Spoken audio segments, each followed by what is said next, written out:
નમસ્કાર મિત્રો. બ્રહ્મ પ્રશ્નોપનિષદના વાચિકમમાં ગઈકાલે આપણે બધામાં બ્રહ્મ જોવું એટલે બધામાં બ્રહ્મ છે એવો ભાવ આપણી ભીતર પેદા કરવો એના વિશે વાંચન કર્યું. આજે આવો ભાવ આપણી ભીતર કેવી રીતે પેદા થાય છે તે વાત એક નાનકડી વાર્તાના ઉદાહરણથી જાણીશું. એક રાજા હતો. ઘણા મોટા અને વિશાળ રાજ્યનો સ્વામી અને ખૂબ વૈભવ તેમજ જાહોજલાલી વચ્ચે જીવન જીવનાર જીવ હતો.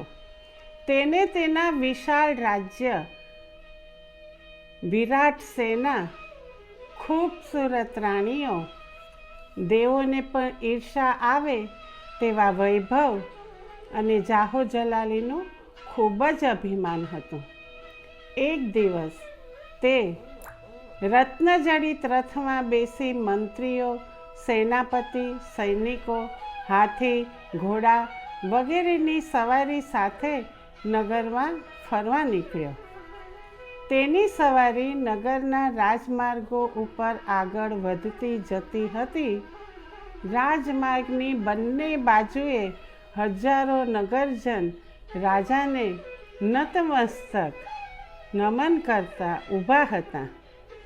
જ્યાં જ્યાં રાજાની સવારી પસાર થતી હતી ત્યાં ત્યાં લોકો રાજાનો જય જયકાર બોલાવતા હતા.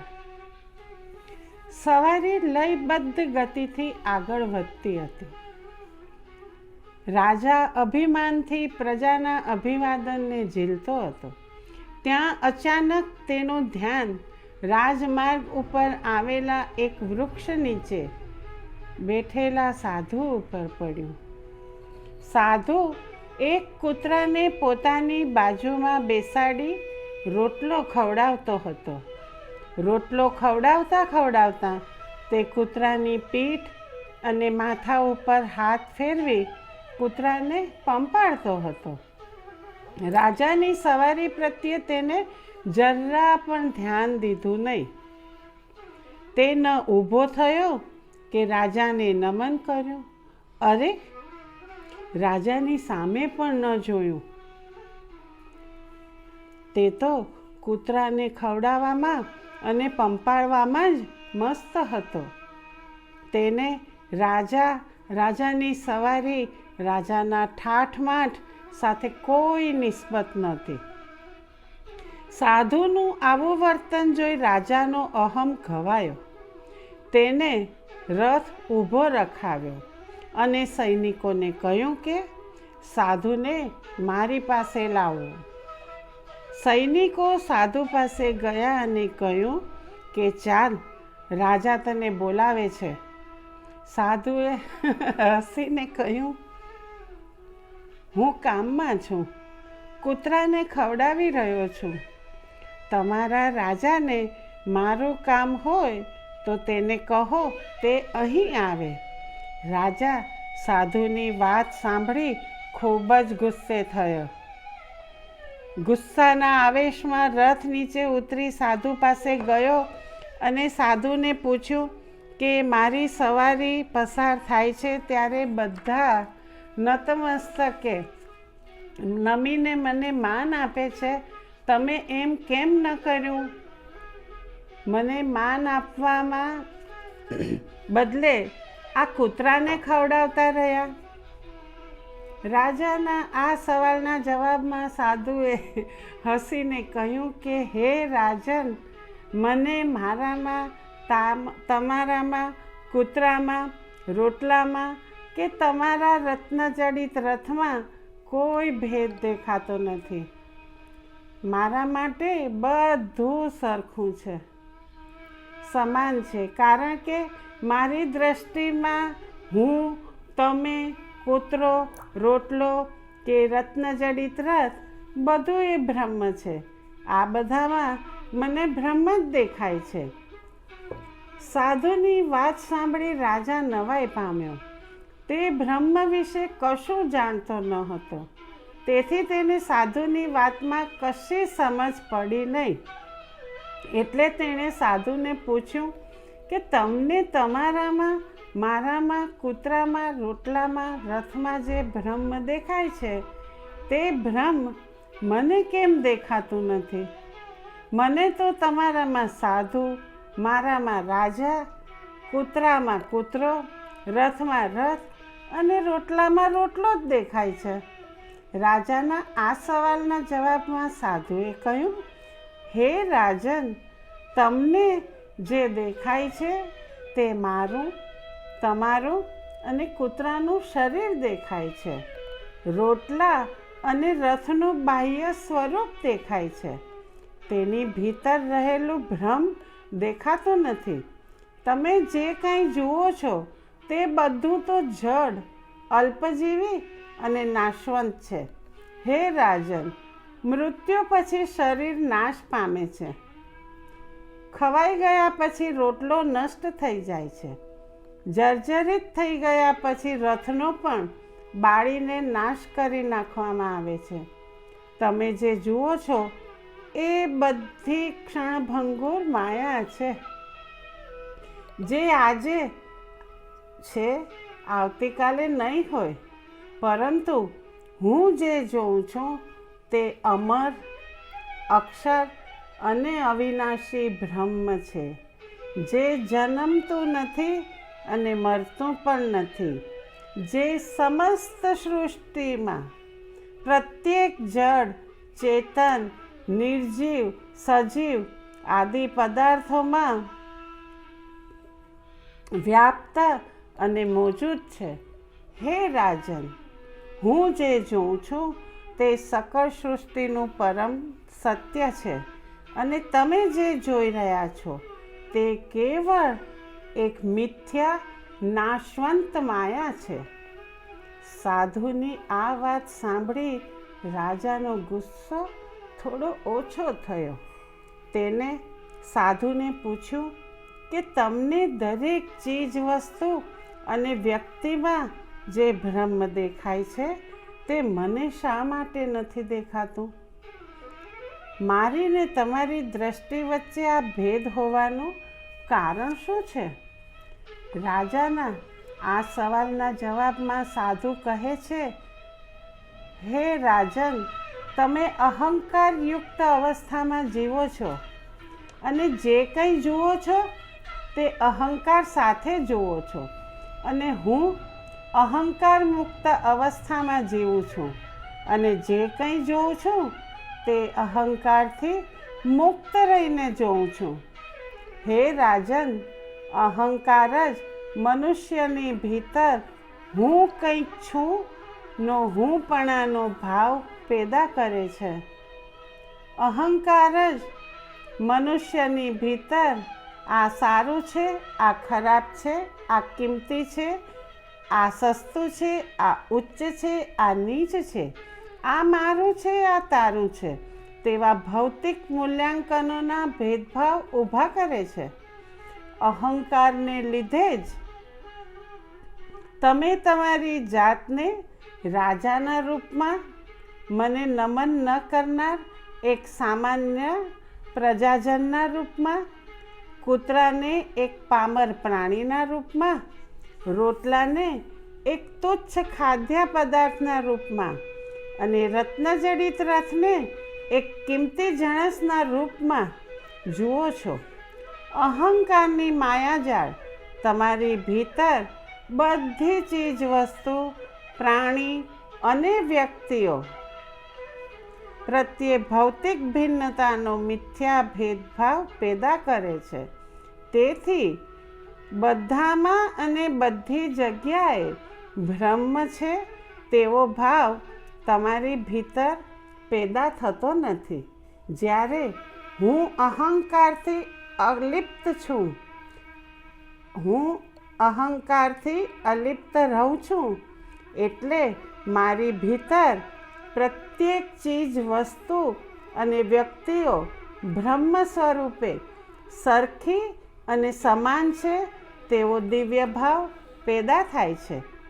હે રાજન, આ જગતમાં પ્રત્યેક વર્ગના મનુષ્યો જેવા કે સત્તાધીશ, અમીર, ગરીબ, ભણેલા, અભણ, ભોગી, ત્યાગી વગેરે જુદા જુદા પ્રકારે અને જુદા જુદા ભેદભાવો સાથે અહંકારથી પીડાતા જ હોય છે. હે રાજન, સત્તાધીશ મનુષ્યોને તેમની સત્તાનો, તેમના અધિકારનો, તેમના હોદ્દાનો અહંકાર હોય છે. આ અહંકારની અસરમાં તેઓ ગમે તેવા ખરાબ કર્મ કરતા પણ અચકાતા નથી. આ અહંકાર તેઓને હાર, જીત, માન, સન્માન, કઠોરતા, નિર્દયતા, ખટપટ, ગુરુતા ગ્રંથિ સાથે જોડાયેલા રાખે છે. સત્તા અને હોદ્દાનો અહંકાર જ આવા મનુષ્યના વિનાશનું કારણ બને છે. રાવણ, કંસ, હિરણ્યકશિપુ જેવા અસુરો, દુર્યોધન જેવા રાજાઓ, હિટલર, મુસોલિની જેવા સત્તાધારીઓ આના ઉદાહરણ છે. હે રાજન, અમીર, સમૃદ્ધ અને સાધન સંપન્ન મનુષ્યોને તેમની સમૃદ્ધિ, તેમના સાધનોનો, પૈસાનો અને તેમના વૈભવનો અહંકાર હોય છે.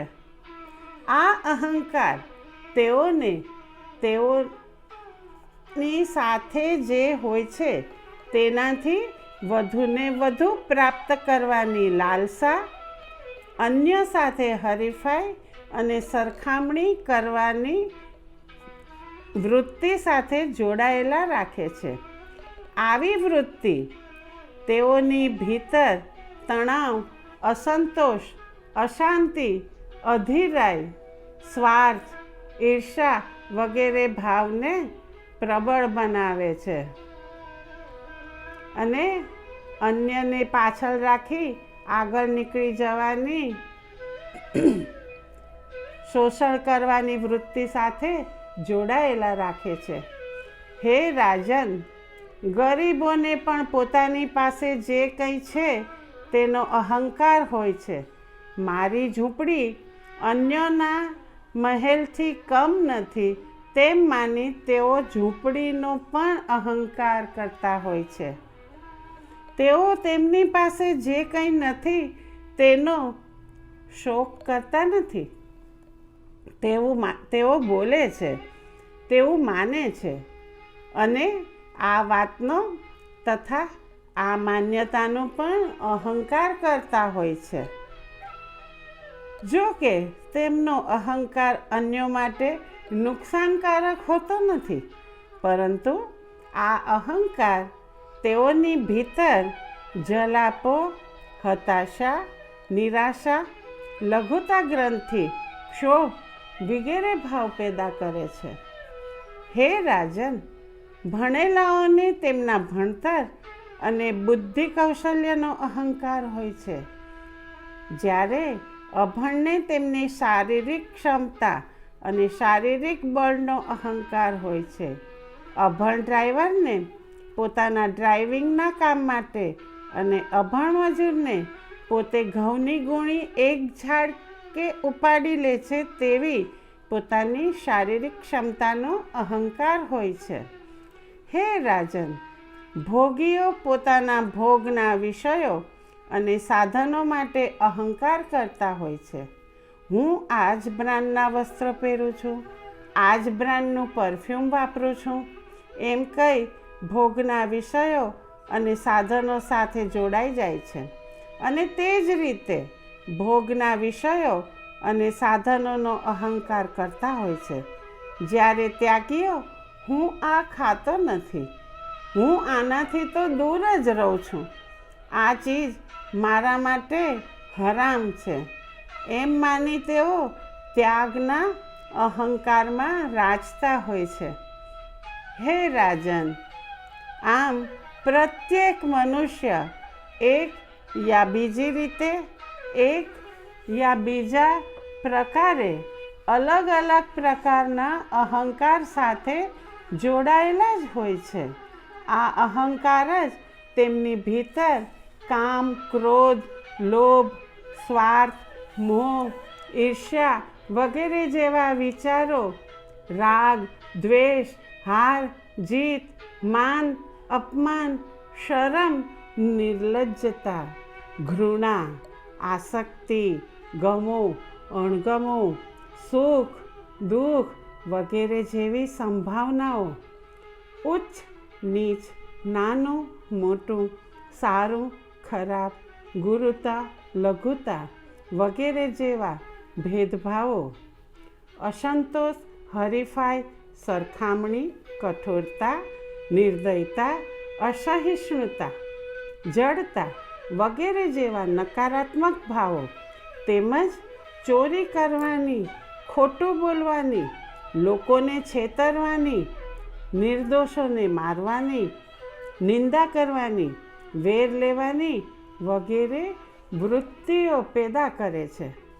હે રાજન, અહંકારને લીધે પેદા થતા ઉપર જણાવ્યા મુજબના વિકારો, ભેદભાવો, સંભાવનાઓ, નકારાત્મક ભાવો અને વૃત્તિઓને લીધે મનુષ્યની ભીતર સર્વત્ર અને સર્વમાં બ્રહ્મ હોવાની કે જોવાનો ભાવ પ્રકટ થતો નથી.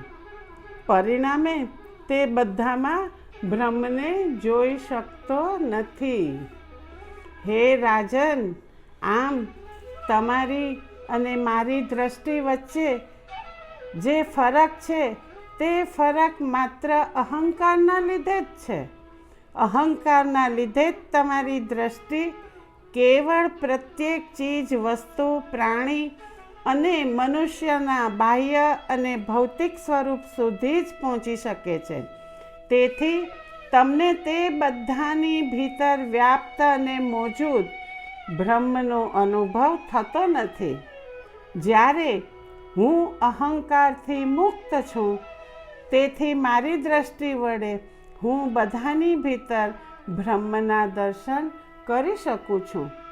હે રાજન, મા અને બાળક વચ્ચેનો સંબંધ અહંકાર મુક્ત હોવાથી માની આંખોમાં અને હૃદયમાં રહેલા પ્રેમ અને મમતાને જે રીતે બાળક વાંચી શકે છે, જોઈ શકે છે અને અનુભવી શકે છે, તે જ રીતે કોઈ પણ વ્યક્તિ અહંકાર મુક્ત અવસ્થામાં કોઈ પણ ચીજ, વસ્તુ, પ્રાણી અને મનુષ્યની ભીતર વ્યાપ્ત અને મોજૂદ બ્રહ્મને પણ વાંચી શકે છે અને અનુભવી શકે છે. હે રાજન, જ્યાં અહંકાર છે ત્યાં બ્રહ્મનું અસ્તિત્વ નથી, અને જ્યાં બ્રહ્મ છે ત્યાં અહંકારનું અસ્તિત્વ નથી. સાધુનો ઉપર જણાવ્યા મુજબનો ખુલાસો સાંભળી રાજાનો ગુસ્સો બિલકુલ શાંત થઈ ગયો. તેને સાધુની વાતમાં રસ પડ્યો. તે સાધુની વાતથી પ્રભાવિત થઈ ગયો હતો. તેથી તેને સાધુને ફરીથી સવાલ કર્યો કે હે સાધુ, તમે જે અહંકારથી મુક્ત થવાની વાત કરો છો, એ અહંકાર વાસ્તવમાં શું છે? તેના વિશે મને સમજાવશો? મિત્રો, આવતીકાલે અહંકાર વિશે જે સમજ આપે છે એ આગળ વાંચશું. અત્યારે વિરામ. જય શ્રી કૃષ્ણ.